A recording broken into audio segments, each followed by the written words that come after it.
Today on Declassified, we have one of the largest and perhaps least understood scandals in US history covered.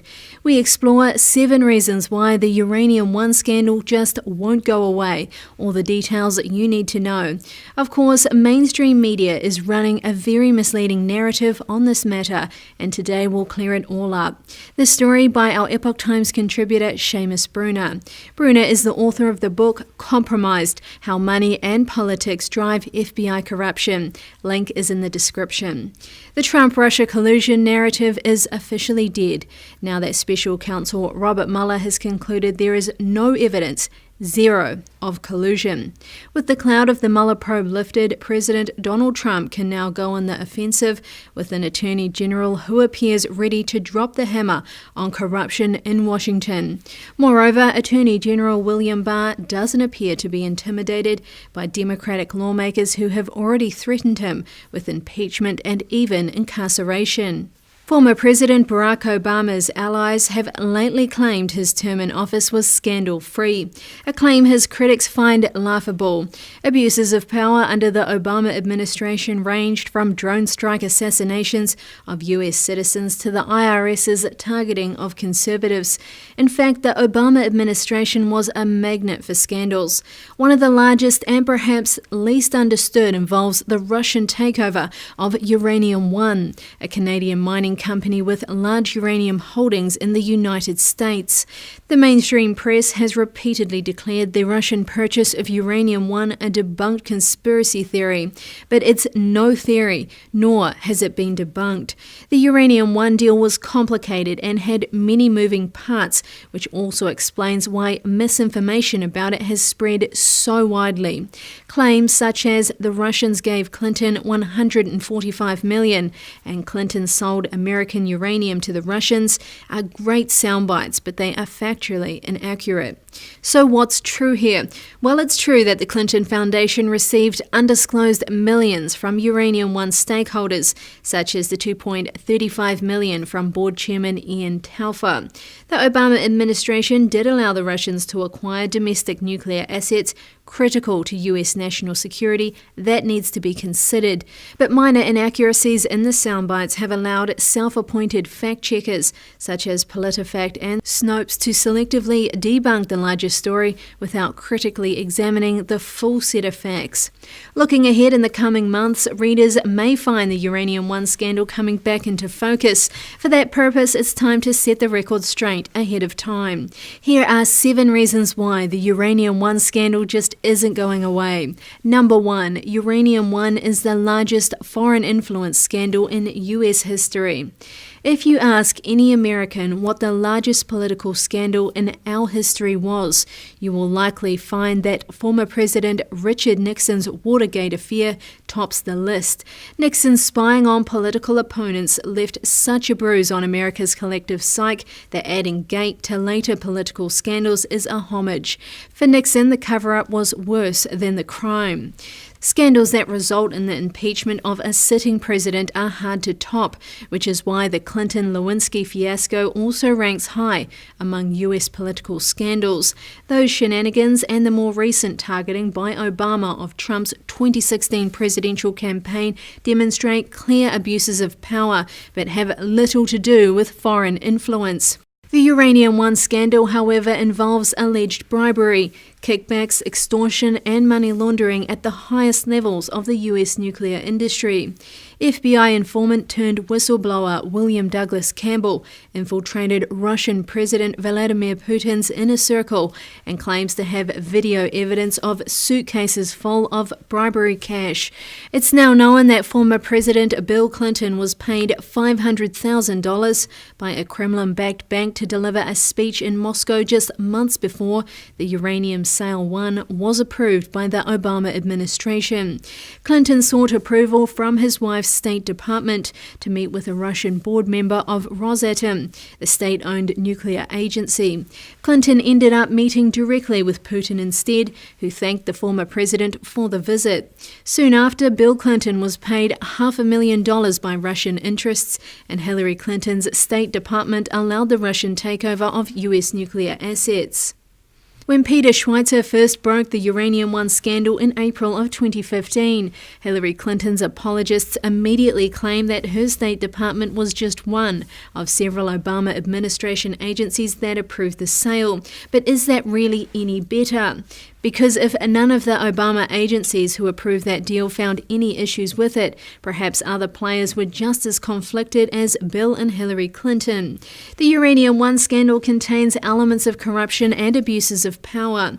Neither Watergate nor the Lewinsky affair involved payments to top White House officials by foreign adversaries in exchange for favorable policies. However, Uranium One did, and the payments were massive.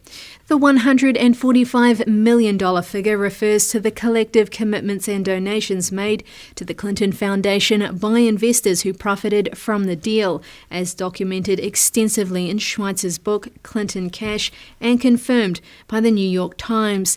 Any uncertainty in the dates or amounts is due exclusively to the Clinton Foundation, which reports its donations once per year and in wide ranges, or as Schweitzer calls it, the Clinton blur. The bulk of the $145 million figure came from longtime Clinton friend Frank Giustra.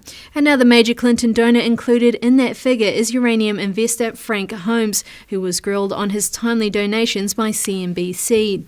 Number 2, Uranium One was never just a Clinton scandal, it's also an Obama scandal. In addition to Obama's State Department, his Department of Justice, DOJ, had a lead role on the Committee on Foreign Investment in the United States, CFIUS, that approved the sale. Thus, top DOJ and FBI officials share blame for not blocking the transaction back in 2010. That could explain why Obama's top DOJ and FBI personnel stonewalled their own field office investigations involving Hillary Clinton's Uranium One conflicts. Those investigations effectively exonerated her just before the 2016 election. The DOJ's role in the 2010 CFIUS review is troubling. No one from the DOJ involved with that committee raised any objections to the deal, despite separate ongoing FBI investigations into Russian espionage and racketeering schemes that specifically targeted the US nuclear industry. Despite hard evidence of these schemes, the FBI, the DOJ, and other Obama agencies nevertheless raised no objections to the Russian takeover of US nuclear assets.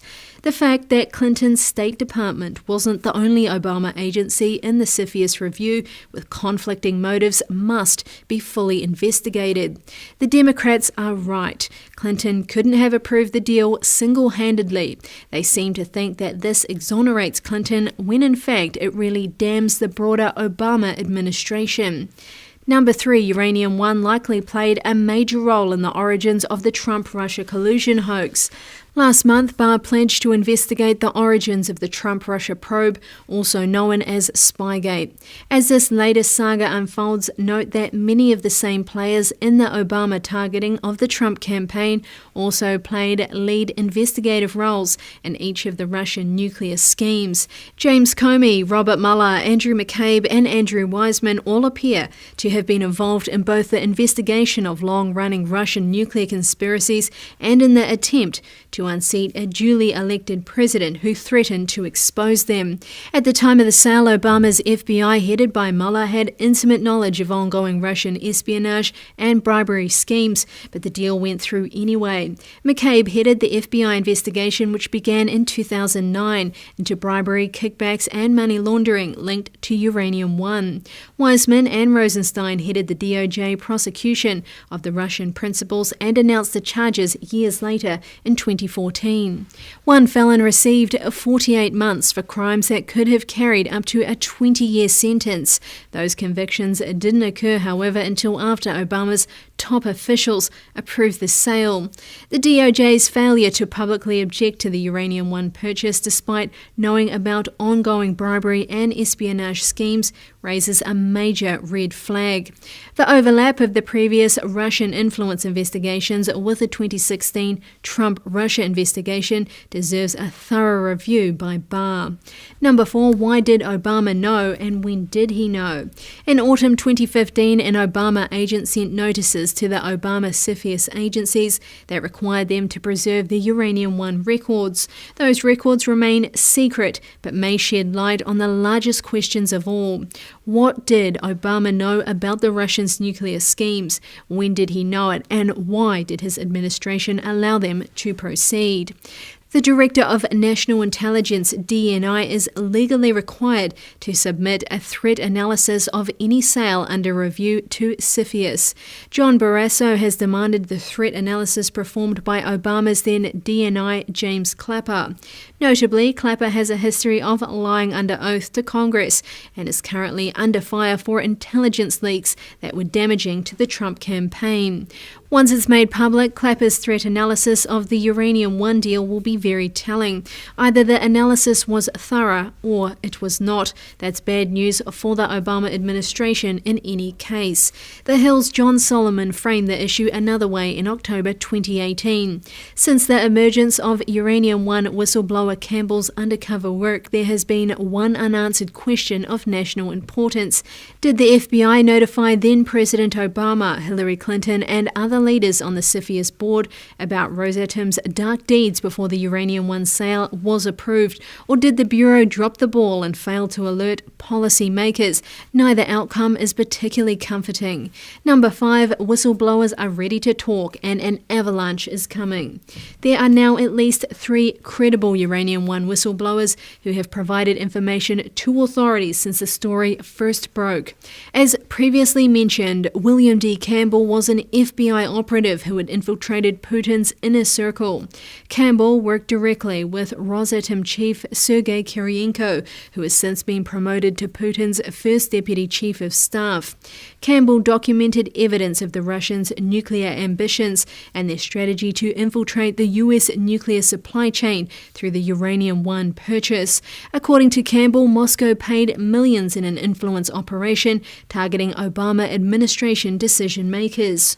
Last November, 16 FBI agents raided the home of former FBI contractor Dennis Nathan Kane, a federally protected whistleblower who claims that he can provide documented evidence that the FBI and DOJ failed to investigate possible criminal activity related to the Clinton Foundation and the Russian takeover of Uranium One. Kane recently tweeted his appreciation for Rep. Doug Collins. "Thank you at Rep. Doug Collins for releasing this testimony. It proves the DOJ under BHO was running a 2-tier system of justice that allowed politically connected get away with serious crimes while other crimes were ignored."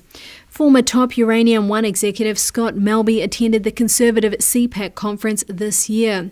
Melby hammered the Uranium One scandal, calling Clinton's role bizarre, according to the Daily Beast. "People who say that's exaggerated or there's nothing there, there's definitely something there," Melby said. "As an American, I'm outraged at that whole episode." Campbell, Kane, Melby and others appear to have more than enough inside information relating to Uranium One to demonstrate widespread corruption at the highest levels of the Obama administration. In addition, more whistleblowers are expected to come forward with more bombshell reports. Number 6, top GOP lawmakers are not going to let Uranium One be swept under the rug. Former Senate Judiciary Chairman Chuck Grassley has been tracking the Uranium One case since day one and has sent numerous letters to Obama agencies to clarify their roles. In a statement last month, Grassley said, "I've been pushing for years for more answers about this, the Uranium One transaction that allowed the Russian government to acquire US uranium assets. I've received classified and unclassified briefings about it from multiple agencies, and I've identified some FBI intelligence reports that may shed more light on the transaction. If the Democrats want to be consistent, they'll have to treat the Clinton, Uranium One, and Russia-related investigations the same as the Mueller report. Anything less than that reeks of political gamesmanship and sets a clear double standard. Barrasso expressed early concerns. In a 2010 letter to Obama, the senator warned this transaction would give the Russian government control over a sizable portion of America's uranium production capacity. Equally alarming, this sale gives ARMZ Uranium Holdings Co. a significant stake in uranium mines in Kazakhstan. More recently, Barrasso has pushed to expand the investigations of the sale and has demanded answers regarding Uranium One's exports of nuclear materials outside the United States, an unacceptable development as first reported by John Solomon. Rep. Devin Nunes, Mark Meadows, Jim Jordan and Matt Gaetz, and several of their colleagues, notably Lee Zeldin and Ron DeSantis, now Florida governor, have repeatedly demanded answers about the Obama administration's approval of the Russian takeover of Uranium One. GOP lawmakers introduced a resolution last year excoriating the Obama FBI and DOJ for their roles in the Spygate scandal, which they linked to the Uranium One scandal. It's safe to say that these lawmakers are invested in the full exposure of Uranium One events and bringing swift justice to the Obama officials who were responsible. And number 7, President Trump and Attorney General Barr appear ready to drop the hammer. Barr has found the Uranium One matter significant and worthy of a full investigation. In a 2017 interview with the New York Times, Barr said the DOJ was abdicating its responsibility if it wasn't investigating the Clinton Foundation vis-a-vis the Uranium One deal. In Barr's confirmation hearing this year, Democrats grilled him on his support for the Uranium One conspiracy theory. While Barr seemed to distance himself during the hearing, New York Times reporter Peter Baker subsequently leaked an email in which Barr said he believed that the predicate for investigating the Uranium One deal as well as the foundation is far stronger than any basis for investigating so-called collusion. It's clear that Barr doesn't believe that the Uranium One deal has been fully investigated. To date, Trump has been fully cleared of all allegations of collusion with Russia. Multiple separate investigations led by Special Counsel Mueller, the House Intelligence Committee and the Senate Intelligence Committee have all concluded there was no collusion. And yet Democrats in Congress now want Mueller to testify and want to hold Barr in contempt if he doesn't surrender himself to their endless interrogations. If the Democrats want to go to war with Barr, he appears to have more than enough evidence to expose corruption that would crush the Obama administration and its defenders, starting with Spygate and ending with Uranium One. At its core, the Uranium One deal is quite simple. Putin wanted long-term access to the US nuclear supply chain. Decision makers in Washington were under no obligation to give Putin what he wanted. Politics aside, does anyone really think that Putin deserves any access to an industry critical to the American energy sector and national security? Of course not. Yet in 2010, the Obama administration acquiesced and Putin gained a significant stake in an industry critical to US energy and national security, period. Thank you very much for joining me on this episode of Declassified. I do trust you've enjoyed it. What are your thoughts on the Uranium One scandal? Do leave them below. If you haven't already, please subscribe to Declassified and give this video a thumbs up if you enjoyed it. Details for Bruner's book, Compromised: How Money and Politics Drive FBI Corruption, can be found in the description. If you'd like to follow me on my Declassified journey, you can on Instagram and Twitter. Thank you very much for joining us, and I look forward to seeing you very soon.